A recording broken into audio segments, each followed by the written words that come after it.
November marks 3 years since Measure 110 was passed by Oregon voters, decriminalizing the possession of hard drugs. By this time next week, Oregon lawmakers, community leaders, and members of the law enforcement community will be in Portugal, which decriminalized drugs more than 20 years ago. Fox 12's Chandler Watkins spoke to the organization that put the trip together, as well as those who are attending. She joins us now live in North Portland with more. Chandler? Yeah, they hope to speak to a multitude of people about the drug programs offered in Portugal. They hope to speak to those about what they feel like they've gotten right over the last 2 decades, as well as things they think they need to improve on. And they hope that they can bring what they learn back to Oregon. This is a genuine fact-finding mission for us and for the stakeholders. Next week, over a dozen Oregon lawmakers, local officials, law enforcement, and more are heading to Portugal to see firsthand how the country is addressing addiction. People, engaging in the addiction space, engaging in the elected space, engaging in law enforcement.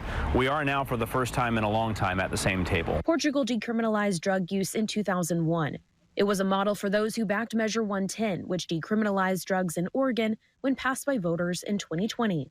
What does a health response to addiction versus a criminal response look like in practice 20 years later?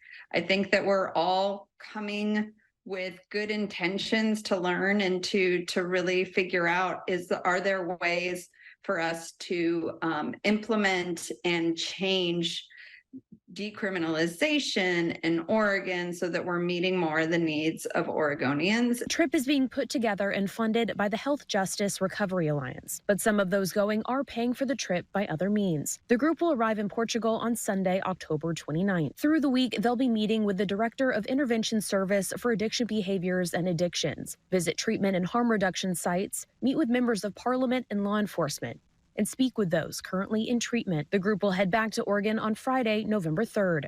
Many going on the trip say they're hoping to learn while there and come back with solutions. I am going with an open mind and an open heart to see what other countries are doing, but at the end of the day, the issues that we're seeing in Oregon are Oregonian issues, and we need to make sure that our focus on solutions are solutions for Oregonians, because that's our job. We did reach out to everyone who is going on the trip. Due to time constraints, we couldn't speak to everyone on camera, but we did email them several questions. We will be putting their responses on kptv.com. Reporting in North Portland, Chandler Watkins, Fox 12 Oregon.